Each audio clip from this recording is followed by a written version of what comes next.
Hello friends, अत्यार सुधीमां आपणे उदाहरण ने एक्सरसाइज में 6.7 सुधी सॉल्व करेला छे। ओके, चलो हवे स्वाध्याय एक्सरसाइज में 6.8 શું કહે છે 6.8 ની અંદર એક પરિપથ માં 0.1 સેકન્ડ में विद्युत प्रवाह जे छे ए 5 एम्पियर थी 0 एम्पियर घटाडो थाय छे। जो 200 वोल्टना सरेराश ईएमएफ प्रेरित थतुं होय तो आ परिपथमां आत्म प्रेरकत्वनो अंदाज आपो। जो अहींया आपणे समयगाळो delta T is equal to 0.1 second. Okay, हवे आपणे प्रवाह जे छे ए 5 एम्पियर थी 0 एम्पियर थाय छे, मतलब डेल्टा आई कही शकाय। तो डेल्टा आई એટલે I2 माइनस I1। ओके, मतलब 0 माइनस 5 એટલે -5 પણ કહી શકાય, બરાબર છે। અને એમાં પણ જો આપણે એનું મૂલ્ય લઈએ તો 5 એમ્પિયર થશે, એટલે delta I is equal to આપણે 5 એમ્પિયર પણ કહી શકાય એનો ફેરફાર। અને સરેરાશ ईएमएफ E જે છે એ કેટલું છે 200 વોલ્ટ। તો આપણે જોઈએ છે એના આત્મ પ્રેરકત્વનો અંદાજ મતલબ જોઈએ છે L। તો આપણી પાસે સૂત્ર છે કે E is equal to delta phi upon delta t મળે છે સૂત્ર, બરાબર છે। અને એમાં છે પછી E is equal to minus L di by dt, બરાબર। તો પછી એવું કહી શકાય કે સરેરાશ EMF E is equal to, જો અહીંયા આપણે પ્રવાહનો ફેરફાર 0 - 5 માં -5 એમ્પિયર પણ લઈએ તો અહીંયા પણ આપણી પાસે સૂત્રમાં -L આવે છે। તો E is equal to -L delta I upon delta t।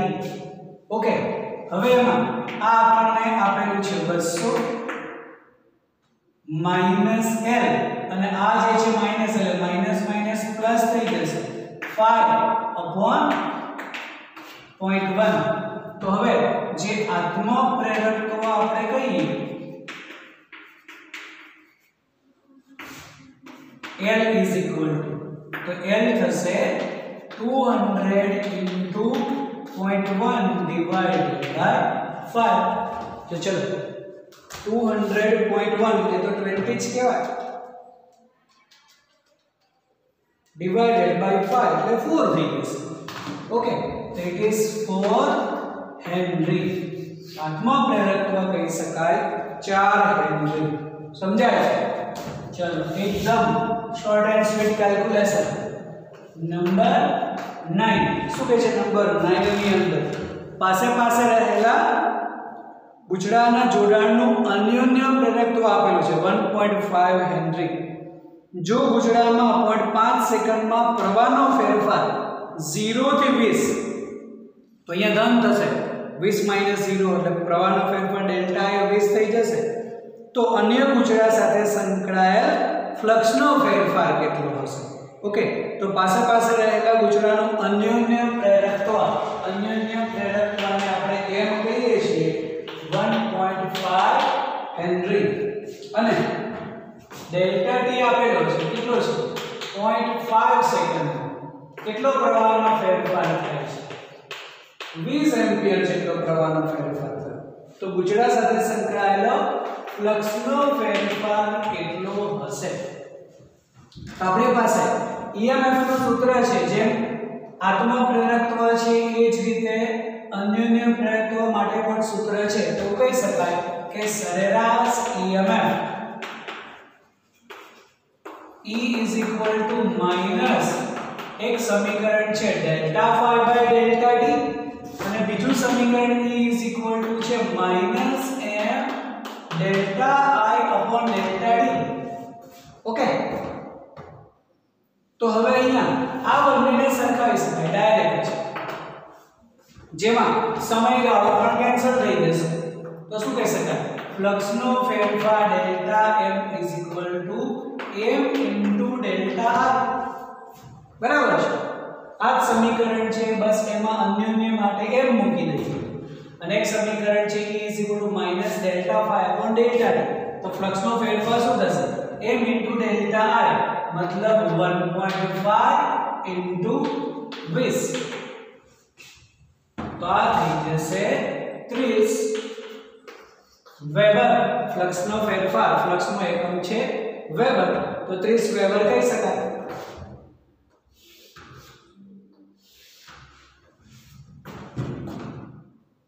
સમજાય છે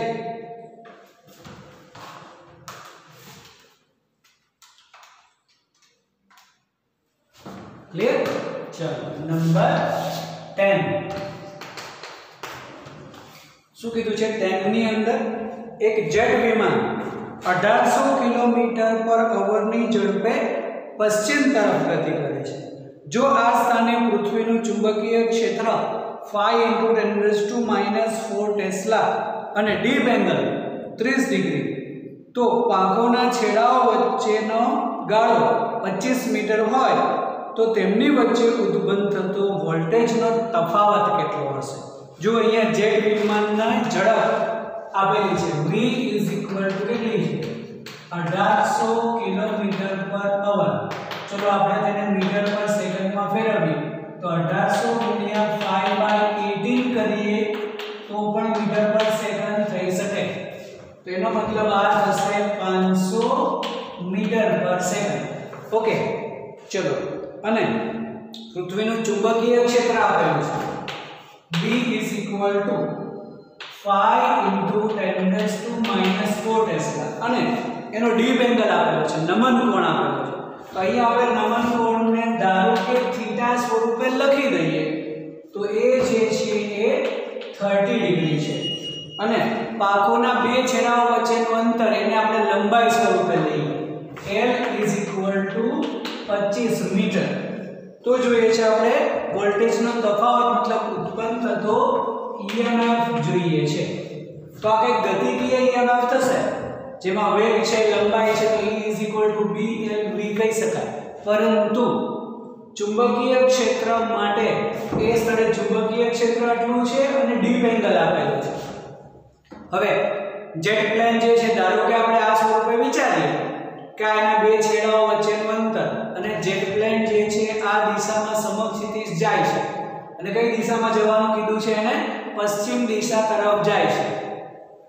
ઓકે અને પૃથ્વીનું ચુંબકીય ક્ષેત્ર હંમેશા દક્ષિણ દિશાથી ઉત્તર દિશા તરફ હોય બરાબર છે હવે એમાં જે આપણને ખૂણો આપેલો છે ડીપ એંગલ એને અનુરૂપ આપણને ચુંબકીય ક્ષેત્રના બે ઘટકો મળે એક સમક્ષિતિજ ઘટક અને બીજો ઉર્ધ્વ ઘટક તો જ્યારે પણ આપણે સમીકરણ EMF માટેનું ગતિકીય EMF BLV યુઝ કરીએ છીએ ત્યારે એ જે ચુંબકીય ક્ષેત્ર છે એ ગતિની દિશાને લંબ હોવું જોઈએ યાદ કરો U આકારના જે આપણે ગતિકીય EMF U આકારના સળિયામાં લીધેલું છે તેમાં ચુંબકીય ક્ષેત્ર હંમેશા જે ગતિની દિશા છે એને લંબ છે તો અહીંયા પણ આપણે લંબ દિશા લેવી પડશે મતલબ જે ચુંબકીય ક્ષેત્રનો આપણને એક સમક્ષિતિજ ઘટક મળે અને એક ઉર્ધ્વ ઘટક મળશે તો વેગ જે છે આ દિશામાં આપણે કીધું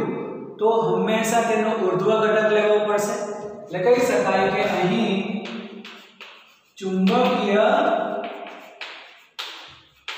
ક્ષેત્રનો ઉર્ધ્વ ઘટક चलो इन्हें BV स्वरूपे लेंगे वर्टिकल BV तो BV = कई जैसे B sin थीटा क्योंकि समक्षितिज घटक cos હશે લંબ ઘટક sin હોય તો અહીંયા ખૂણો આપેલો છે sin 30 मतलब 5 × 10⁻⁴ અને sin 30 થઈ જશે 1/2 એટલે કેટલા થશે 2.5 × 10⁻⁴ ઓકે આ એનો આપણને ઉર્ધ્વ ઘટક મળે છે હવે કહી શકાય કે તેનો પ્રેરિત EMF અથવા તો વિદ્યુત સ્થિતિમાનનો તફાવત વિદ્યુત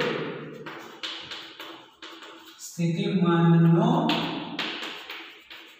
તફાવત તફાવત અથવા તો આપણે કહી શકાય તે જ પ્રેરિત EMF E is equal to કહી શકાય B L અને V, પરંતુ અહીંયા ઉર્ધ્વ ઘટક લેવાનો એટલે B V લખીએ છીએ. ઓકે, ચલો તો એ છે 2.5 10⁻⁴ લંબાઈ છે 25 અને તેનો વેગ જે છે એ 500. તો કરો વિદ્યુત સ્થિતિમાનનો તફાવત કેટલો મળશે? 2.5 into 25 into 500. Okay, it is 31250 10⁻⁴ volt. તો પછી EMF કેટલો કહી શકાય? તો -4 કરીએ તો 1 2 3 અને 4 3.12 વોલ્ટ. તો વિદ્યુત સ્થિતિમાનનો તફાવત મળશે 3.12 વોલ્ટ. ઓકે, એટલે આ પ્રમાણે આપણને EMF મળી શકે. બસ અહીંયા એટલું ધ્યાન રાખો કે જે દિશામાં જેટ પ્લેન જાય છે તો વેગની દિશાને લંબ હોય તે ચુંબકીય ક્ષેત્રનો ઘટક લેવો પડશે, મતલબ ઉર્ધ્વ ઘટક અહીંયા આપણે યુઝ કરવો પડે. ઓકે, ચલો નંબર 11. શું કીધું છે નંબર 11 ની અંદર? તો 11 માં આપણે યુઝ કરવાનો છે ડેટા એક્સરસાઇઝમાં 6.4 માટે. તો 6.4 ની અંદર આપણને 8 સેન્ટીમીટર લંબાઈ અને 2 સેન્ટીમીટર બાજુવાળું એક નાની એવી લૂપ આપેલી છે. બસ એનો આપણે ઉપયોગ કરવાનો છે. તો એક લૂપ સ્થિર છે એવું કીધું છે, પરંતુ ચુંબકીય ક્ષેત્ર ઉત્પન્ન કરનારો જે પ્રવાહ ચુંબકને આપવામાં આવે છે તે ધીમે ધીમે ઘટાડવામાં આવે છે, જેથી તેના ક્ષેત્રનું પ્રારંભિક મૂલ્ય 0.3 ટેસ્લાથી 0.02 ટેસ્લા પર સેકન્ડના દરે ઘટે છે. જો આ કાપ સાંધી દેવામાં આવે અને લૂપ અવરોધ 1.6 ઓહમનો હોય તો તેના દ્વારા ઉદ્ભવતી ઉષ્મા સ્વરૂપે શક્તિ પાવર કેટલો હશે અને આ શક્તિનો સ્ત્રોત શું હશે? તો ચલો અહીંયા આપણને 6.11 માટે એક લૂપ આપેલી છે જેની લંબાઈ અને પહોળાઈ છે. તેવું લઈ શકાય કે લંબાઈ L is equal to 8 centimetre, મતલબ 0.08 મીટર. પહોળાઈ જે છે એ 2 સેન્ટીમીટર, મતલબ 0.02 મીટર. તો આનું ક્ષેત્રફળ મળી જશે. તેથી લૂપનું ક્ષેત્રફળ A is equal to L into B, मतलब 0.08 into 0.02. तो चलो 0.08 into 0.02 करो तो 0.08 into 0.02 करिए आपने. It is 0.0016 मीटर स्क्वायर अथवा લઈ શકાય 16 into 4 मीटर स्क्वायर. कैलकुलेटर पड़ी गई, कोई चिंता नहीं. चलो तो અહીંયા પણ કહી શકાય કે આ 16 થઈ ગયા છે અને સેન્ટીમીટર 10⁻⁴ મીટર સ્ક્વેર આટલું એનું ક્ષેત્રફળ આપેલું છે. ચલો હવે શું કીધું છે? તો એનો પ્રવાહ જે છે ધીમે ધીમે ઘટાડીએ છે, તેનું પ્રારંભિક મૂલ્ય 0.3 ટેસ્લાથી 0.02 ટેસ્લા પર સેકન્ડના દરે ઘટે છે. મતલબ જે પ્રારંભનું ચુંબકીય ક્ષેત્ર આપેલું છે B એ કેટલું છે? 0.3 ટેસ્લા.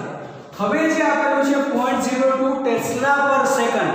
જુઓ, એકમ પરથી ભૌતિક રાશિ લખી શકાય ટેસ્લા પર સેકન્ડ, મતલબ કહી શકાય dB/dt ચુંબકીય ક્ષેત્રનો સમય સાથેનો ફેરફાર કેટલો? 0.02 ટેસ્લા પર સેકન્ડ. એટલે ક્યારેક આપણને ભૌતિક રાશિ ન ખબર હોય એકમ પરથી પણ લખી શકાય કે શું આપેલું છે. તો dB/dt આપેલું છે અને જો એનો અવરોધ આપેલો હોય લૂપનો 1.6 ઓહમ, તો તેમાં ઉષ્મા સ્વરૂપે ઉદ્ભવતો પાવર વ્યય કેટલો હશે અને આ પાવર ક્યાંથી આવે છે એનો સ્ત્રોત શું છે એ કહેવાનું છે. તો પહેલા જો આપણને પ્રવાહ મળી જશે પ્રવાહ મળશે તો આપણે પાવર વે લઈ શકાય I²R સ્વરૂપે. ઓકે, એટલે આપણો ટાર્ગેટ પહેલા તો પ્રવાહનો. તો પ્રવાહ ક્યારે મળશે? જો આપણને EMF મળે તો. અને એ EMF નું સૂત્ર આપણી પાસે B * A છે. બરાબર? તો લઈ શકાય કે આપણે એમ કહીએ કે પ્રેરિત EMF E = આપણી પાસે સૂત્ર છે d∅/dt. અહીંયા આપણે ઋણ નિશાની જે છે અવગણીએ છીએ, મતલબ આપણે EMF નું મૂલ્ય લઈએ. પ્રેરિત EMF નું મૂલ્ય એમ પણ લખી શકાય. ઓકે, અને એમાં ઘટાડો બી થાય છે. તો ઘટાડામાં જો ફેરફાર આપણે માઈનસ લઈએ તો પણ માઈનસ માઈનસ પ્લસ મળશે. અત્યારે ડાયરેક્ટ જ કહીએ then E = હવે અહીંયા d∅/dt ફ્લક્સ છે આપણા માટે B * A. અહીંયા આડાની સંખ્યા તો છે નહીં એટલે ડાયરેક્ટ B * A કહી શકાય. ઓકે, હવે ક્ષેત્રફળ તો અચળ, તો કહી શકાય dB/dt. આ મળી જશે આપણને EMF. જો EMF માં આપણે ડાયરેક્ટ કિંમત પણ મૂકી દઈએ E = IR ઓહમના નિયમ મુજબ, તો પ્રેરિત પ્રવાહ પણ થઈ જશે. તેથી પ્રેરિત પ્રવાહ I = A dB/dt/R કહી શકાય. EMF લો પછી પ્રવાહ લો, ડાયરેક્ટ પ્રવાહ લઈ લો તો પણ ચાલે, કેમ કે અહીંયા આપણને પૂછેલું નથી કે EMF કેટલો ઉત્પન્ન થશે. EMF પૂછેલો હોય તો પહેલા આન્સર લેવાય, પછી પ્રવાહ લઈ શકાય. આમાં ડાયરેક્ટ પણ કહી શકાય. તો આ જે છે 16 × 10⁻⁴ dB/dt આપેલું છે. 0.02 અવરોધ આપેલો છે આપણને 1.6 ઓહમ. ઓકે, ચલો તો હવે જે પ્રેરિત પ્રવાહ આપણે કહીએ તો પ્રેરિત પ્રવાહ I = કેટલો મળશે? તો આ કહી શકાય કે 16 × 0.02 / 1.6 આ થશે 0.2 ×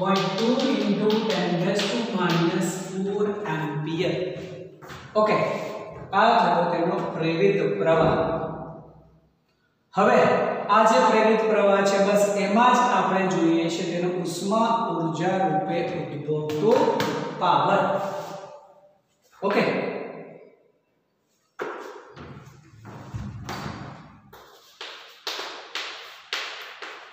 ઉષ્મા સ્વરૂપે ઉત્પન્ન થતો પાવર P = I²R. જો આગળ આપણે હાફ પણ લખેલું હતું એક દાખલાની અંદર, એ ક્યારે? જો AC પ્રવાહ હોય તો હાફ થશે, half E × I V × I. Okay, જો ડાયરેક્ટ હશે AC ન હોય તો I²R જે મળે છે ડાયરેક્ટ છે. I²R એટલે 0.02 10⁻⁸ થઈ જશે અને R જે છે આપણા માટે 1.6. ઓકે, તો કહી શકાય કે 0.2 × 0.2 × 1.6 આ મળશે 0.064 × 10⁻⁸ વોટ. ઓકે, ચલો લખી લો, વિડિયો પોઝ કરી લખી લો એટલું. અને આ જે આન્સર છે જેને આપણે આ સ્વરૂપે પણ લખી શકાય કે પાવર P = જો આને આપણે 6.4 લખીએ તો 10⁻10 વોટ પણ કહી શકાય. બરાબર છે? તો આ થયો ઉષ્મા સ્વરૂપે ઉત્પન્ન થતો પાવર. હવે એવું કીધું છે કે એનો સ્ત્રોત શું છે? તો ચુંબકીય ક્ષેત્ર બદલવા માટે બાહ્ય જે એજન્ટ કહી શકાય તે પાવર માટે ઉત્સર્જન જવાબદાર છે. તો લખવાનું છે કે અહીં ચુંબકીય ક્ષેત્રના ફેરફાર માટે બાહ્ય પરિસ્થિતિ, બાહ્ય એજન્ટ એ ઉષ્મા રૂપે ઉત્સર્જિત પાવર માટે જવાબદાર છે. બસ એટલું શબ્દોમાં લખી કાઢવું.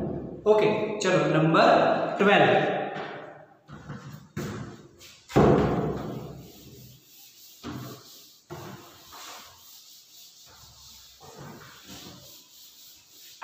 જો વાંચો ક્વેશ્ચન નંબર 12 થોડો ઇન્ટરેસ્ટિંગ ક્વેશ્ચન પણ છે, થોડો વ્યવસ્થિત સમજવા લાયક પણ છે.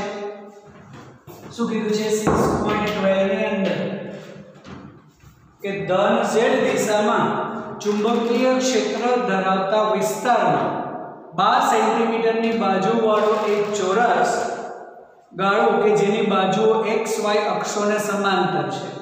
ઓકે, એટલે xy ને સમાંતર, તો જેનું ક્ષેત્રફળ z દિશામાં આવી જશે. ઓકે, તેને ધન x દિશામાં 8 સેન્ટીમીટર પર સેકન્ડના વેગ સાથે ખસેડવામાં આવે છે. આ ક્ષેત્ર અવકાશમાં એક સમાન નથી કે સમય સાથે પણ અચળ નથી. મતલબ ચુંબકીય ક્ષેત્ર સ્થાન સાથે પણ બદલાય છે અને સમય સાથે પણ બદલાય છે. જો આ લાઈનનો મીનિંગ શું થયું, આ ક્ષેત્ર અવકાશમાં એક સમાન નથી કે સમય સાથે પણ અચળ નથી.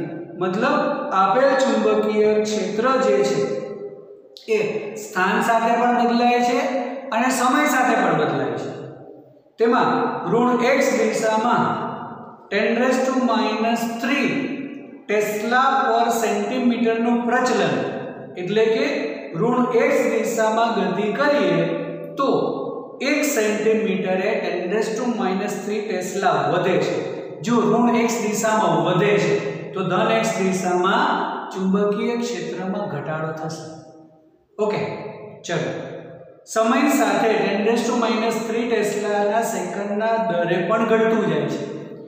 મતલબ સમય સાથે પણ ચુંબકીય ક્ષેત્રમાં ઘટાડો થાય છે. અવરોધ આપેલો છે 4.5 મિલી ઓહ્મ. તો આ ગાળામાં પ્રેરિત પ્રવાહની દિશા અને મૂલ્ય નક્કી કરો. આપણે પ્રવાહ જોઈએ છે. પ્રવાહ ક્યારે મળશે? EMF મળશે ત્યારે. મતલબ આપણે પહેલા તો EMF લેવું પડશે. ઓકે, તો ચલો હવે અહીંયા જે આપેલો છે ડેટા એ લખીએ. ધન z દિશામાં ચુંબકીય ક્ષેત્ર કીધું છે અને 12 સેન્ટીમીટર બાજુવાળો એક ચોરસ. તો ક્ષેત્રફળ ડાયરેક્ટ લઈ શકાય. લંબાઈ કીધી છે 12 સેન્ટીમીટર, તો ક્ષેત્રફળ કેટલું થશે? ક્ષેત્રફળ A = 12 * 12 થઈ જશે, એટલે L સ્ક્વેર કહી શકાય. સેન્ટીમીટર સ્ક્વેર, એનો મતલબ 144 10⁻⁴ મીટર સ્ક્વેર થશે. ઓકે, ચલો હવે ધન x દિશામાં 8 સેન્ટીમીટર પર સેકન્ડના વેગથી ગતિ કરે છે. એટલે વેગ આપેલો છે આપણને. v = 8 સેન્ટીમીટર પર સેકન્ડ, મતલબ 8 × 10⁻² મીટર પર સેકન્ડ. ઓકે, ચલો હવે એક આપેલું છે કે 10⁻³ ટેસ્લા પર સેન્ટીમીટર. તો આગળ આપણે કીધું કે ટેસ્લા પર સેન્ટીમીટર મતલબ dV/dx કહેવાય. સમજાય છે? અંતર સાથે કીધું છે તો dV/dx કેટલું? 10⁻³ ટેસ્લા પર સેન્ટીમીટર. જો આને આપણે ટેસ્લા પર મીટર લખવું હોય તો નીચે 10⁻² થશે. ઓકે, મતલબ 10⁻1 થશે ટેસ્લા પર મીટર, એટલે કે dV/dx. સમજાય? ટેસ્લા પર સેન્ટીમીટર માટે જ કહી શકાય dV/dx. ચલો હજી આપણને આપેલું છે 10⁻³ ટેસ્લા પર સેકન્ડ, મતલબ ચુંબકીય ક્ષેત્ર સમય સાથે પણ આ જ રીતે બદલાય છે એવું કીધું છે. 10⁻³ ટેસ્લા પર સેકન્ડ. અવરોધ આપેલો છે R = 4.5 મિલી મીન્સ 10⁻³ ઓહ્મ. તો આપણે જોઈએ છીએ પ્રવાહ અને પ્રવાહની દિશા. ચલો, તો હવે આટલી જે વસ્તુ આપણને આપેલી છે એમાં પણ આપણને કીધું છે કે જેમ આ લૂપ જે છે તે ધન x દિશામાં ગતિ કરે તેમ ચુંબકીય ક્ષેત્રમાં ઘટાડો થાય છે. જો અહીંયા શું કીધું છે કે ઋણ x દિશામાં જઈએ તેમ ચુંબકીય ક્ષેત્ર વધે છે. તો ધન દિશામાં ગતિ કરે છે તો ધન x દિશામાં ચુંબકીય ક્ષેત્રમાં ઘટાડો થાય છે એટલું યાદ રાખો.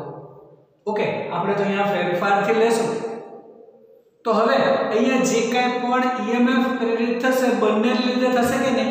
બંનેને લીધે મતલબ જ્યારે પણ એ ગૂંચળાની ગતિ છે ત્યારે સ્થાનમાં પણ ફેરફાર છે અને ચુંબકીય ક્ષેત્ર સમય સાથે પણ બદલાય છે.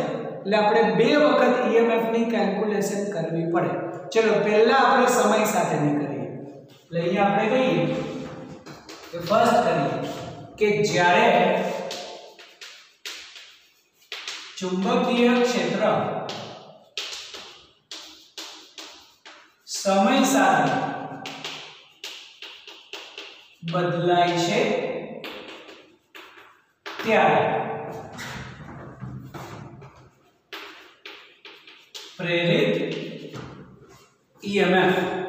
તો પ્રેરિત EMF નું તો સૂત્ર તો આપણી પાસે ફિક્સ જ છે કે E = -d∅dt. સૂત્ર તો ફિક્સ જ છે. તો હવે અહીંયા -d/dt phi થઈ જશે b * a, જેમાં ક્ષેત્રફળ તો અચળ, ચુંબકીય ક્ષેત્ર સમય સાથે બદલાય છે તો E = -a/dB/dt ડાયરેક્ટ લઈ શકાય. ઓકે, તો અહીંયા એનું મૂલ્ય મળી શકે. તો અહીંયા આપણે આને E1 કહી શકીએ. હવે આનું મૂલ્ય લઈએ તો મૂલ્ય E1 = a. એટલે કેટલું છે? 144 10⁻⁻⁴ અને dB/dt 10⁻³ મતલબ EMF નું મૂલ્ય પહેલું કેટલું મળશે? 144 into 10⁻⁷ વોલ્ટ, એટલે કે -4 -3 -7. ચલો હવે એવું કહીએ કે જ્યારે ચુંબકીય ક્ષેત્ર સ્થાન સાથે બદલાતું હોય ત્યારે પ્રેરિત EMF. ચલો એમાં જ કહી દઈએ પ્રેરિત EMF નું મૂલ્ય જેને આપણે E2 થી લખીએ. તો સૂત્ર તો આપણને d∅dt વાળું છે. અંતર સાથે EMF નું મૂલ્ય આપણી પાસે ડાયરેક્ટ છે જ નહીં, એટલે સૂત્ર તો આ જ થશે. ઓકે, જેમાં એનું મૂલ્ય લખીએ એટલે સમીકરણ સ્વરૂપે થશે a dB/dt. જો આમાં dB/dt નું મૂલ્ય આ મૂકી દઈએ તો એ ચાલશે નહીં. એ તો સમય સાથે, આપણે તો સ્થાન સાથે જોઈએ છે કે જ્યારે ચુંબકીય ક્ષેત્ર સ્થાન સાથે બદલાતું હોય મતલબ dB/dx આવવું જોઈએ. ઓકે, હવે dB/dx માટે એવું કહી શકાય કે અહીંયા આપણે dx વડે ગુણીએ અને dx વડે ભાગી દઈએ. આ dt ને આપણે અલગ કરીએ તો dx વડે ગુણીએ અને dx વડે ભાગી દઈએ. આ જો કેન્સલ કરીએ તો આ જ મળશે dB/dt. સમજાય છે? ખબર પડી? અહીંયા જો આપણે એવું કરી દઈએ કે dx વડે ગુણીએ અને dx વડે ભાગી દઈએ, પછી dx અને dt ને ઇન્ટરચેન્જ કરીએ. થયું? ચલો, તો આ ક્ષેત્રફળ dB/dx છે. dx/dt વેગ થયો. આના પરથી કહી શકાય કે a dB/dx v થઈ જશે. dx/dt શું છે? વેગ આપેલો જ છે. ઓકે, તો આ થશે e2. તો ક્ષેત્રફળ કેટલું? 144 into 10⁻⁴ dB/dx 10⁻⁻1 અને વેગ 8 into 10⁻². તો કેટલું થશે? 144 into 8 જ કરવાના ડાયરેક્ટ. બરાબર છે? કેમ કે વેગ આપણને આપેલો છે 8 into 10⁻². तो इंटू 8 करिए तो 1152 અને 10 માં -4 -5 -7 વોલ્ટ. ओके तो आ भी -7 वोल्ट છે, અહીંયા પણ -7 વોલ્ટ છે અને હવે એનું કુલ EMF, તો કુલ EMF પણ આપણને મળી શકે. તો તેથી कुल प्रेरित EMF, तो कुल प्रेरित EMF हमेशा सरवाळाથી જ થશે. એનો મતલબ E1 + E2 બંનેમાં 10⁻⁷ કોમન લઈએ તો 1152 + 144 કરીએ ઇટ ઇઝ 1296 10⁻⁷ વોલ્ટ થશે. આ થયું તેનું कुल प्रेरित EMF. કે બંને વિરુદ્ધ મળશે, બંનેના મૂલ્ય લીધા છે તો બંનેને એડ કરીને જ લઈ શકાય. ઓકે ચલો આ પ્રેરિત EMF છે, કુલ પ્રેરિત EMF. તો હવે પ્રવાહ મળે. ઓકે તેથી પ્રેરિત પ્રવાહ I is equal to E upon R. 1296 10⁻⁷. અવરોધ કેટલો આપેલો છે? અવરોધ છે 4.5 10⁻⁻3.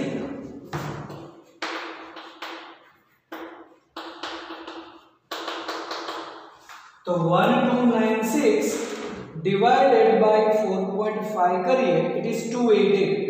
1296 divided by 4.5 288. आ थयो 288 into -3 ऊपर लीजिए +3 -7 + 3 -4 एम्पियर. तो आने 28.8 લખી શકાય. ओके 28.8 10⁻³ एम्पियर मतलब 28.8 लगभग 29 લખવું હોય તો પણ કહી શકાય लगभग 29 અને મિલી એમ્પિયર. એટલે પ્રેરિત પ્રવાહ થયો 29 મિલી એમ્પિયર. ઓકે આ થયો પ્રેરિત પ્રવાહ. હવે પ્રેરિત પ્રવાહની દિશા પણ જોઈએ છે આપણે. હંમેશા પ્રેરિત પ્રવાહની દિશા લેન્ઝના નિયમ મુજબ કહી શકાય. ચલો હવે અહીંયા કહીએ ચુંબકીય ક્ષેત્ર કઈ દિશામાં છે? ધન z દિશામાં. ધારો કે આપણે ચુંબકીય ક્ષેત્ર ધન z દિશા આપણે ઉપર તરફ લઈએ. ચલો આપણી ધન z દિશા ઉપર તરફની છે. આ બાજુ x છે અને આ બાજુ y છે. એટલે લૂપ xy પ્લેનમાં આપણને કીધું છે. ઓકે હવે જેમ વેગ અનુસાર ગુજરું જે છે એ ધન z દિશામાં ગતિ કરે છે ત્યારે ચુંબકીય ક્ષેત્ર જે છે ઘટે છે એવું કીધું છે. કેમ કે ઋણ x દિશામાં ચુંબકીય ક્ષેત્ર વધે છે. એટલે આમ પાછળની અહીંયા આપણે ઉદ્ગમ બિંદુ વિચારીએ પાછળની દિશામાં જઈએ તેમ ચુંબકીય ક્ષેત્ર વધે છે તો આગળ જાય તેમ ચુંબકીય ક્ષેત્રમાં ઘટાડો થાય છે. જુઓ ફરી વખત જેમ ગુજરું આગળ જશે લૂપ આગળ જશે ધન z દિશામાં તેમ સોરી એટલે જે xy દિશામાં xy પ્લેનમાં જેમ આગળ જશે તેમ z દિશામાં ચુંબકીય ક્ષેત્ર જે છે એમાં ઘટાડો થશે. ઓકે એટલે ગુજરું જેમ આગળ જશે આ વેગથી તેમ ધન z દિશામાં જે ચુંબકીય ક્ષેત્ર છે એમાં ઘટાડો થાય છે. એટલે કે ફ્લક્સમાં ઘટાડો થાય છે. અત્યારે આપણે ચુંબકીય ક્ષેત્રનો જ ઘટાડો વિચારીએ તો ચુંબકીય ક્ષેત્રમાં ઘટાડો થાય છે તો હંમેશા પ્રવાહ એ રીતે ઉત્પન્ન થશે કે તેના ચુંબકીય ક્ષેત્રમાં વધારો થાય. તો ચુંબકીય ક્ષેત્ર છે ધન z વધારો ક્યારે થશે? એ જ દિશામાં ચુંબકીય ક્ષેત્ર ઉત્પન્ન થાય તો પ્રવાહ જે છે કઈ દિશામાં આવવો જોઈએ? હંમેશા વિષમકડી દિશામાં. અહીંયાથી આપણે જોઈએ તો ચુંબકીય ક્ષેત્ર ઉપર તરફ હોય તો વિષમકડી દિશામાં. આથી કહી શકાય કે પ્રેરિત પ્રવાહની દિશા વિષમકડી હોવી જોઈએ. ચલો ફરી વખત શું કામ વિષમકડી?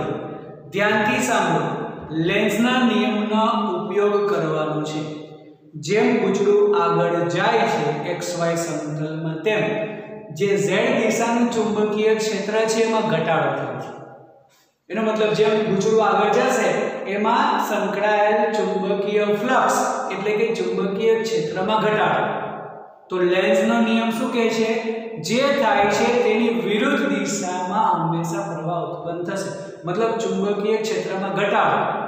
તો થવું શું જોઈએ? હવે એ દિશામાં પ્રવાહ આવવો જોઈએ કે જેથી ચુંબકીય ક્ષેત્રમાં વધારો થાય. તો વધારો મતલબ જે દિશામાં ચુંબકીય ક્ષેત્ર છે એ જ દિશામાં લૂપનું ઉદ્ભવે ત્યારે. તો આ દિશામાં છે, આ દિશામાં લૂપનું ઉદ્ભવે એના માટે પ્રવાહ જે છે જમણા હાથના અંગૂઠાના નિયમથી વિષમ ઘડી દિશામાં હોવું જોઈએ. આથી પ્રેરિત પ્રવાહની દિશા વિષમ ઘડી હોવી જોઈએ. અને કારણ લખવાનું નીચે કે હોવી જોઈએ, કારણ કે જેમ ગુચડું ધન દિશામાં આગળ વધે છે ત્યારે ચુંબકીય ક્ષેત્રમાં ઘટાડો થાય છે. લેન્ઝના નિયમ મુજબ હંમેશા પ્રવાહ એ દિશામાં ઉદ્ભવે કે તે ફેરફારનો વિરોધ કરે. આટલું લખી દો એટલે ચાલે. સમજાય છે? ક્લિયર? એટલે સુધી કરો. નેક્સ્ટમાં એનાથી આગળ વધીશું આપણે.